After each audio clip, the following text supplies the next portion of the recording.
En contexto, una mirada a los derechos humanos. Con Daniel Vázquez.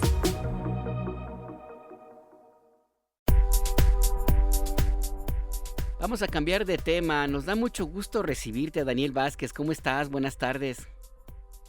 Hola Alberto, muy buenas tardes también a toda la audiencia. ¿Todo bien por acá? ¿Tú cómo andas? Pues a la corre y corre, ya ves que la agenda informativa no da tregua, pero cuéntanos, nos daría mucho gusto escucharte en esta tarde. ¿De qué vamos a hablar? Y además se nos viene el agua, así es que mira, las cosas se van a poner pesadas acá en la Ciudad de México. Vamos a charlar un poquito sobre la montaña baja de Guerrero, en particular las problemáticas de gobernanza criminal que tenemos en la zona de la montaña baja de Guerrero, a partir de pues, los sucesos de violencia que tuvimos hace algunas semanas. Mira, para ello primero, a ver, un par de cosas relevantes. Nosotros ya hemos platicado varias veces de qué son las redes de macrocriminalidad, entonces simplemente recordar que hay dos elementos centrales para pensar una red de macrocriminalidad. Lo primero es que tiene tres estructuras: la estructura criminal, por supuesto, una estructura empresarial, pero también tiene una estructura política. Y en la medida que hay una estructura política, hay una demanda explícita de impunidad. Y un segundo elemento central para analizar una red de macrocriminalidad es que también ejercen gobernanza criminal. En términos muy rápidos y muy breves, quiere decir que gobiernan en el territorio que controlan. Entonces, ejemplos son, pues, por supuesto, los cárteles que tenemos en México, pero también las maras en Centroamérica, las milicias en Brasil, los paramilitares en Colombia y también ahora, pues ya el cártel del Golfo, que también ya se encuentra, es distinto al que nosotros tenemos en México, se llama igual, y también el clan del Golfo, para diferenciarlo, y también es una pues red de macrocriminalidad para el caso de Colombia.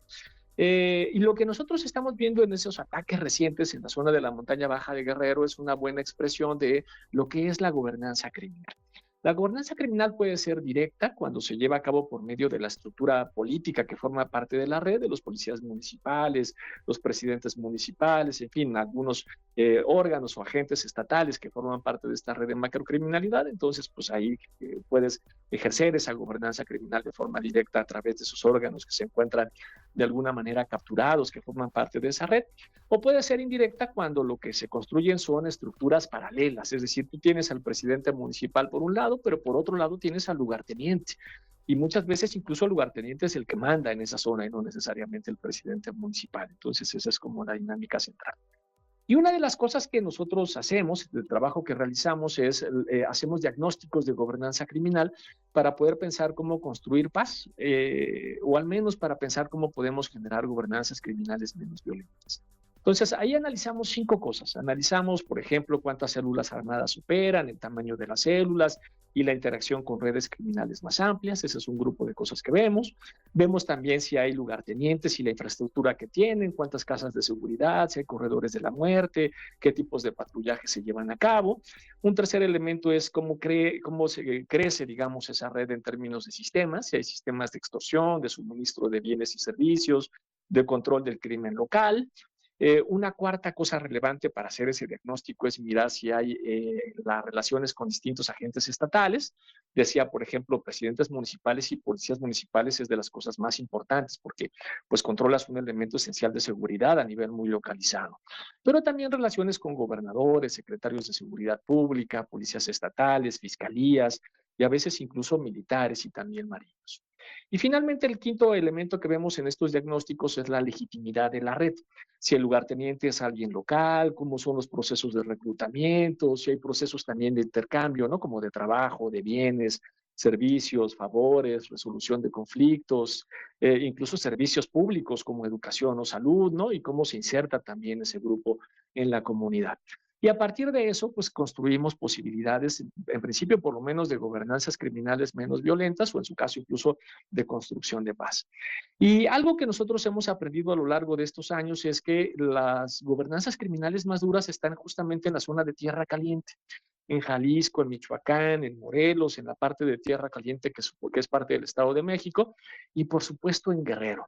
Entonces, hay que leer en ese marco lo que sucedió el 6 de mayo, los ataques que comenzaron el 6 de mayo contra las poblaciones náhuatl en el municipio de Chilapa, ¿no? Entonces, que no es algo nuevo. Si nosotros empezamos a rastrear, obviamente no a las redes de macrocriminalidad en Guerrero, porque esas son muy longevas, podemos ir hacia atrás hasta 1950, 1960, pero si lo que rastreamos es este tipo de ataques en particular, esas en realidad tienen un poco más de 10 años. Empezamos a mirarlos desde el 2015. Hay cobertura de este tipo de eventos desde el 2015.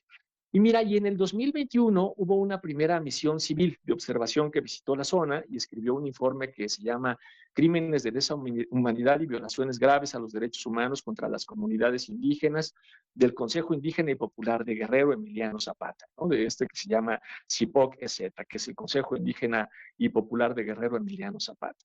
Y lo que encontramos en el 2021 en ese informe es que ya había varias comunidades, 24 de la montaña baja de Guerrero, que empezaban a tener, bueno, primero un contexto de pobreza, ¿no? En Chilapa el 84% de la población vive en pobreza, en José Joaquín de Herrera, que es otro municipio cercano, es el 94%. Y se recogieron varios testimonios y ahí lo que empezamos a mirar, 119 testimonios, es que ya había problemas en el 2021, pero incluso rastreados desde el 2015, de asesinatos, de tortura, de desplazamiento forzado, de desaparición de personas, de terror psicológico sistemático, de bloqueo de acceso a los alimentos y a medicamentos, a la educación, en fin, ¿no? Y que había obviamente en ese momento 36 personas asesinadas, se habían documentado 36 personas asesinadas. Entonces ya tenemos un informe previo. Y lo que vemos es que en realidad en 2021 acá hay muchos elementos de continuidad, ¿no? El patrón de violencia es idéntico, ataques armados desde los cerros, retenes en acceso, desplazamiento forzado nocturno, asesinatos de guardias comunitarios y líderes, desaparición de personas, ese terror psicológico. Cuando se hacen los llamados, obviamente, de emergencia de lo que está sucediendo, las autoridades llegan, pero siempre llegan cuando terminaron ya los ataques, incluso 2, 3 o hasta 4 días después de que eso sucedió. Frente a eso, la Comisión Nacional de Derechos Humanos emitió medidas cautelares en diciembre del 2021, cuatro cosas en particular: garantizar la vida de los habitantes, instalar módulos de vigilancia, abrir una mesa de diálogo e investigar los ataques, y hasta ahora, 5 años después, pues no se han echado a andar esas medidas cautelares. Y en cambio, algunas cosas sí son diferentes entre el 2021 y los ataques recientes del 2026. Antes había obviamente armas de fuego, pero ahora son armas de fuego más sofisticadas, armas largas, y se agregan otros artefactos como los drones con explosivos. Hay una mayor capacidad armada, digamos, de la red de macrocriminalidad, esa capacidad armada escaló. También escaló en consecuencia el nivel de desplazamiento. Antes se hablaba de algunas familias que fueron desplazadas. En mayo del 2026 ya se hablaba de cientos de personas que fueron desplazadas, cientos de hombres y mujeres que llegaron a la comunidad de Alcozacán durante la noche del 10 de mayo y que se refugiaron en la iglesia, que incluso hasta allá los fueron a perseguir y de todas maneras ahí hubo detonaciones y también explosivos. Y también lo que aumentó fueron las consecuencias de la violencia, ¿no? En 2021 se tenían documentados 36 asesinatos, hoy se tienen documentados 76 personas asesinadas y 25 personas desaparecidas. Entonces, el punto central es que lo que sucede en la montaña baja de Guerrero en realidad no es una crisis nueva, es una crisis más bien que ha sido ignorada por un poco más de una década, ¿no? Que en donde no se han echado a andar esas medidas cautelares de la Comisión Nacional de Derechos Humanos y en donde pues los habitantes siguen siendo desplazados y siguen siendo agredidos. Y ahí la pregunta que deja Guerrero no es si se sabía lo que eso sucedía, sino más bien la pregunta es ¿por qué sigue sucediendo y qué es lo que podemos hacer nosotros como país? Porque en realidad esto es un dilema, un problema que nosotros tenemos que solucionar como país, la violencia proveniente de las redes de macrocriminalidad. ¿Y cómo vamos a hacer? Y con esto cierro para lo que a nosotros nos interesa, es que es cómo vamos a construir verdad, cómo vamos a construir justicia, pero sobre todo y en estas comunidades de personas que viven de entrada en pobreza y ahora además en violencia, cómo en esas comunidades vamos a construir paz. Entonces quería recuperar estos elementos que en realidad no es nuevo, tiene como ves varios años ya sufriendo este tipo de ataques en esas comunidades. En estas comunidades de la montaña baja, la zona baja de la montaña de Guerrero, Daniel Vázquez, como también en la montaña hacia Cuesta Arriba, allá por el rumbo de Tlapa, hacia Metlatono, como también a partir de 2006 en las zonas montañosas de Michoacán y si me apuras, pues en otros lugares de la República Mexicana, donde ha habido una especie de gobernanza criminal desde hace ya décadas. Ahora se reconoce como tal, pero esto debería preocuparnos que haya existido desde hace tanto tiempo o que hasta ahora se dé cuenta, se esté mencionando de esta manera tan abierta. ¿Qué decir de todo esto, Daniel? Porque las características de lo que sucede en esta zona que nos cuentas, donde por ejemplo controlan hasta la venta del pollo, pues a mí me ha Claro. tocado verlo en Nuevo Laredo, me ha tocado verlo en algún momento en Michoacán, en Tamaulipas, en Chihuahua, en Jalisco, en algunos lugares. Y esto no necesariamente es tan bueno, Daniel. No, no es bueno para nada y justamente lo dices muy bien. El gran lío que nosotros tenemos es que no es un hecho novedoso. Nuestras redes de macrocriminalidad, para pensar las redes contemporáneas, las que están operando actualmente, podemos en realidad identificarlas o rastrearlas desde hace 50 o 60 años, comenzaron hace muchísimo tiempo, incluso eh, está muy relacionado de 1975, la forma en que se aplica en el caso de México en concreto el Plan Cóndor y la entrada de la Dirección Federal de Seguridad a las drogas y en consecuencia la relación entre justamente la política y el crimen organizado y cómo se fue escalando. Entonces, tiene muchísimos años. La gravedad con esto es que lo que cambió fue el proceso de control territorial. Lo que explica eso es la llegada de los Zetas en el 99 con el reforzamiento, después en 2004 con todas las deserciones de militares que tuvimos durante esos años y la dinámica militar empleada para generar gobernanza. Esa es una novedad que nosotros no teníamos en los años previos y que justo generó estas dinámicas de sistemas de extorsión, de control de cadenas alimenticias, pero también de control de muchos otros, de cadenas productivas, perdón, pero también de muchos otros elementos. Eso fue uno de los saltos importantes o de los cambios muy relevantes. Y el lío después es que en la medida que fue, voy a ponerlo entre paréntesis, exitosos, entre comillas, perdón, voy a poner entre comillas exitoso porque crecieron muy rápido los Zetas y además tuvieron la posibilidad de generar, enriquecerse y generar mucho control a través de violencia extrema. Lamentablemente ese mecanismo fue copiado por las otras redes de macrocriminalidad que también operan en México. Pues como bien dices, no es algo que sucede únicamente en Guerrero, sucede lamentablemente en Jalisco, actualmente en Guanajuato también, bueno, qué decir de Tamaulipas, Sinaloa, y lamentablemente empieza a suceder también en lugares en donde eso no pasaba, como sucede en Chiapas, en fin, está creciendo. Bueno, en realidad creció durante muchísimos años y ahora se tiene esa como fortaleza.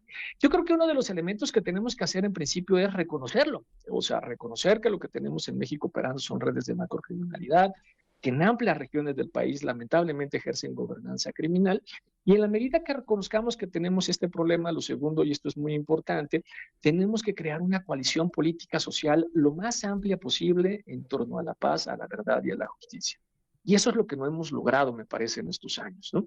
Ha habido una serie de eventos desde hace un par de meses que nos hablan de esta problemática, ¿no? Pasando por lo que sucedió con el Comité de Naciones Unidas sobre la desaparición forzada, la visita de la Oficina del Alto Comisionado, los informes que también hizo la Comisión Interamericana de Derechos Humanos, que nos hablan justamente de esto, de ataques a las poblaciones civiles, ¿no? Y de violencia en contra de las poblaciones civiles, de tal forma que ya es difícil decir que esto en México pues no sucede, claramente es una realidad de la que tenemos que hacernos cuenta, hacernos cargo, pero lo que no sucede, lo que no hay es una coalición política social lo suficientemente amplia que recupere este tema y empiece a echar a andar pues decisiones en principio y políticas públicas en torno a esa verdad, justicia y construcción de paz. Ese es el gran pendiente que tenemos. Tenemos ya mucho diagnóstico, ¿no? Y tenemos también lamentablemente todavía mucha violencia, pero todavía no tenemos esa coalición política social amplia y todavía no tenemos un programa político para echar a andar en torno a esa paz. Sí, ese es uno de los grandes pendientes que hemos conversado en otros momentos y siempre es oportuno recordarlo porque mientras no se solucione, pues tendremos que seguir con la mirada puesta allí. Daniel Vázquez, muchas gracias por este análisis con la audiencia de Imer Noticias. Al contrario, Alberto, como siempre, gracias por el espacio. Un abrazo, muy buena tarde. Buena tarde también para ti.